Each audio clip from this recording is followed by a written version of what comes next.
13th Amendment being lynched.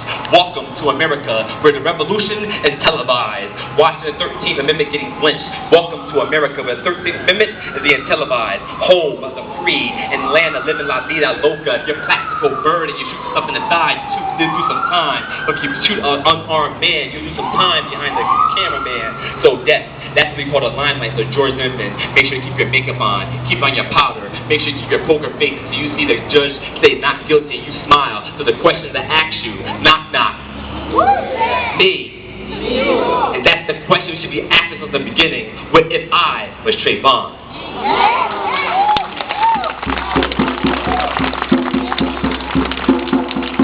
So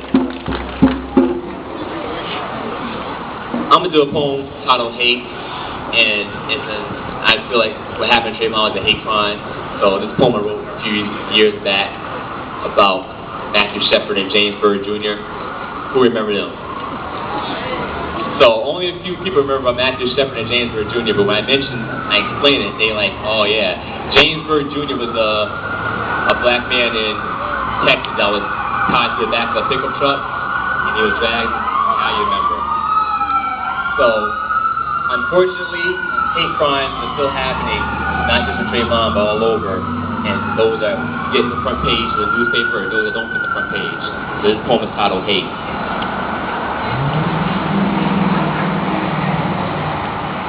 1998 must have been the year of hate. Then we move forward, singing ridiculous songs like, I hate you so much right now. You got hate in your blood. You drinking haterade. Me, man, I just got a lot of haters. I hate you. You hate me now. Wait.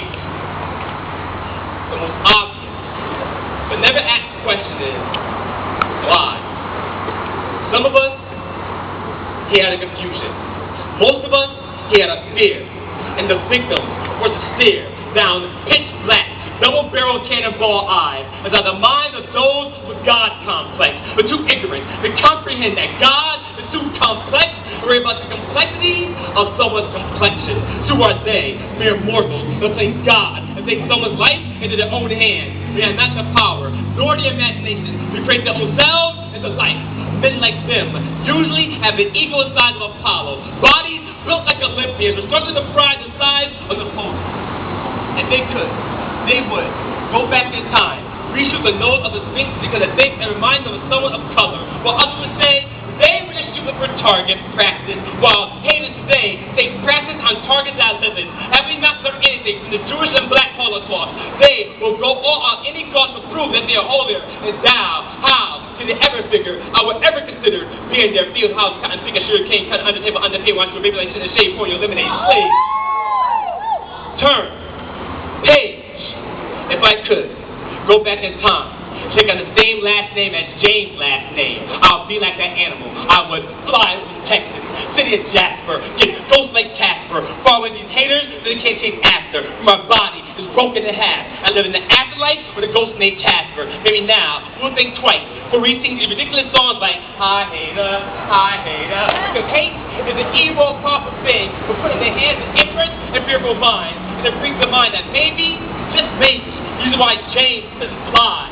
His last name Bird was spelled with a Y instead of an I. It's just like that vowel. Sometimes I ask why. God, but we're made a little bit lower than your angels, and why? You not get us wings so we too can fly. With these hateful people, you replied to me and said, I give you feet so you can stand tall and strong as men and women. I did not understand, so instead I ran for 4 months. That day, October 7th, 1998, so I could stand face to face with Matthew, so I could say to him, no, I be not your brother by blood, but yes, I be your brother by love. That makes me a brother's keeper. It's like your last name, Shepherd. I am a shepherd. Watch my flock of sheep. I wish I was there to show the peep game so you two could see wolves and sheep cloven. But I was too late. Now I'm like, damn. It's a shame that people have to die before we can see change. It's a shame that people have to be made before we can see change. And I'll be damned, I'll be maimed and hanged. Just so my name be on the front of an act. Some of y'all know how to act. You need to get your act right. Read them chapters in the book of Acts. They come back and ask me if I'm willing to be a martyr for this art called poetry. I'm going to die. Let my name, know my words go in vain. But today, under his heavens, You remember my name, Midnight, and he said it to you. We, as Master's word, hate so much, you can remake the physical CrossFit in verse and let's turn over these turntables and master the word love. Sounds strange. We're not used to saying it. Love. You said it once, you might feel a little change. Love. Once you try saying it once. Love. Love. Love. Love. Love. Keep saying it until love feels and sounds familiar.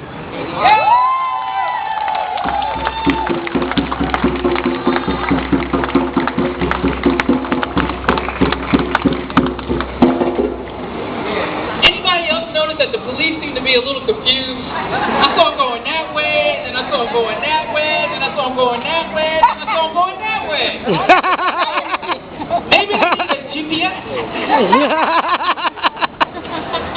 Right now, I don't know about you, but I'm feeling a little bit better about being black today. We have some very talented young people, and we got to keep that going. So this is passing the torch. But I want to take another commercial time out here. There's a guy that I truly adore. There's two guys that I truly adore. And I'm going to ask both of them to come up at the same time. One of them is Bill Callion, who's running for mayor.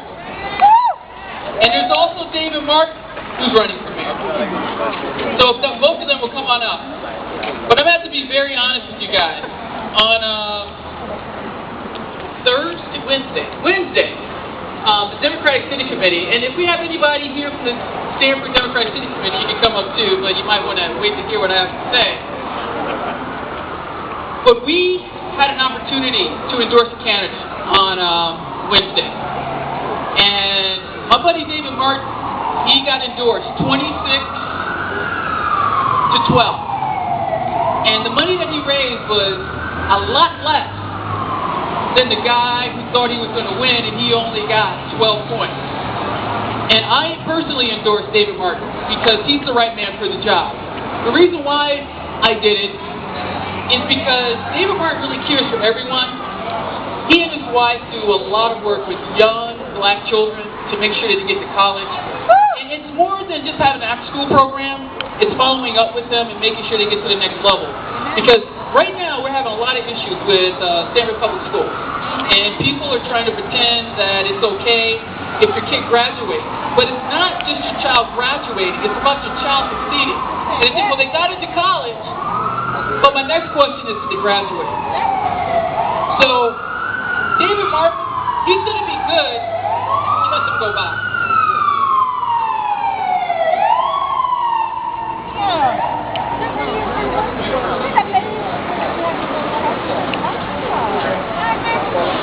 So, I hear there's someone that's not feeling well, so I'm hoping that they're going to be okay. And I apologize for putting out a little sly remark there. But David Martin's going to be great for our city. He's going to be a great mayor for all the people of Stanford. Not just the black community, not just North Stanford, not just the south side, the east side, etc. But David's really a great person who wants the best for everyone. And if you talk about someone wanting equal rights, this is the guy. So this is what I'm going to ask everyone to do, since you didn't buy my $20 t-shirt. And I'm hoping that David's crew came prepared. Just like we did for President Obama, we wrote $5 checks. Can you just write a $5 check and give the man $5 and show that our community is making donations to a man that's going to do right by Stanford? That's all I'm asking, $5 little dollars. So I'm hoping these guys are ready. If not, their office is around the corner and they can go get some. But come on, let's support the man and give him a hand and get out and vote the primary.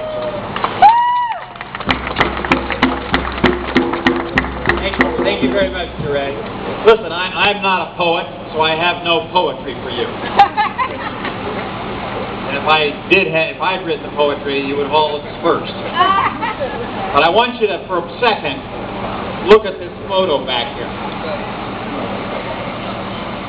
And I'll tell you what I see. All right, oh yeah? I see a great-looking kid. Come on, oh yeah. A great-looking kid that unfortunately was cut down before he could be a man. Yeah. Amen. I'm sure he had girlfriends, but he was cut down before he could find the love of his life. Amen. Before he could have his children and his grandchildren. And I'll tell you something. If I were Trayvon Martin's dad, I don't know if I could take it. Oh, yeah. I don't know if I can take it. I am here to tell you just a couple of things. First of all, if you value justice in your heart, it really doesn't matter whether you're rich or poor, or what religion you are, or what color your skin. Amen. If you value justice in your heart, then you know that justice wasn't done in Florida. That's right. And the second thing I have to tell you is that what do I want the world to become? And I will tell you, I want a world where the George Zimmerman's of this world, when they see a guy putting up his hoodie when it's starting to rain, Amen. they get in their car and they come over and they say, "Hey man, do you need a ride?" Instead of hunting him, stalking him, Amen. driving it to tragedy. That's what I'm working for. I hope all of you will work for the same. Amen. Okay? Let's go out there and find justice for everyone in America. Thank you so much. Amen. Okay?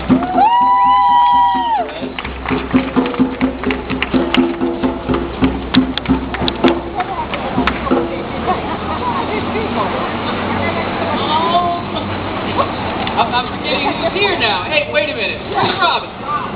What about your boy? Good afternoon. Hi. Good afternoon, everybody. Good afternoon. Ray had, in asking me to come and participate, she asked if I would sing.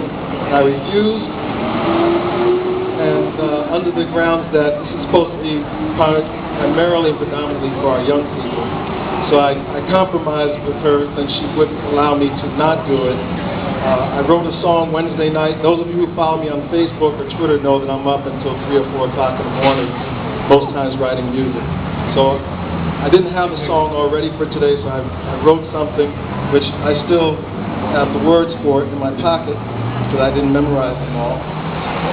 And in place of my verses, which I'll record at a later date, I replaced them with 2 young men who are very talented, and I wanted them to take the opportunity to voice what their feelings were about what we're doing today. So I'm going to introduce them, and then I'm going to talk a little bit about the song, then we're going to sing it.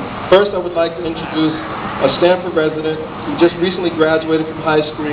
He will be attending Southern Connecticut State University, correct? And his name is Neville Denton Jr. Come on up. Those of us in the music community refer to him as Nev Nasty. And coming up behind him is a young man who came up from Norwalk, Connecticut. He came down. He just learned that he was doing this 7 o'clock yesterday evening. So whatever you're going to hear from him, he wrote last night. We emailed each other back and forth. What do you think of this, Rob? Change that. Okay. Went back, he changed it. So I don't know what time he went to bed. I know I saw a little bit of the sun this morning before I closed my eyes. But this gentleman's name is Mazim Bahara. We call him Muzz. Ladies and gentlemen. So know about this song very quickly. There was a saying I remember hearing when I was growing up, saying that a lot of times when we looked for justice, all we found was just us. So the name of the song is called Just Us, and we want some crowd participation on the hook. So the words go, I'll sing, not right now, but I'll sing in a few seconds, but I'll say, when all we're looking for is justice, instead we find just us. Very good. In most courtrooms and in the jail cells, by design, just us. Okay?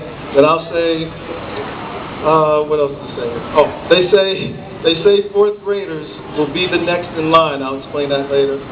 The cycle has to end. Who can change our minds?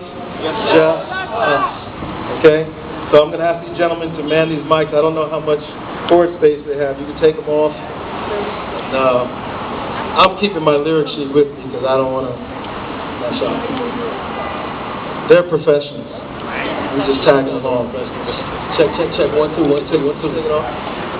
3, 4, 4, 4, 4, 1, 2, 1, 2, 1, 2. Hey, hey, hey. Is that all?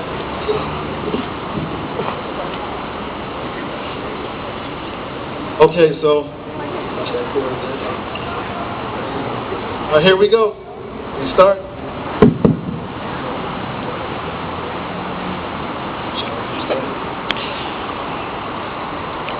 I might be reading it too, all right? Don't judge me.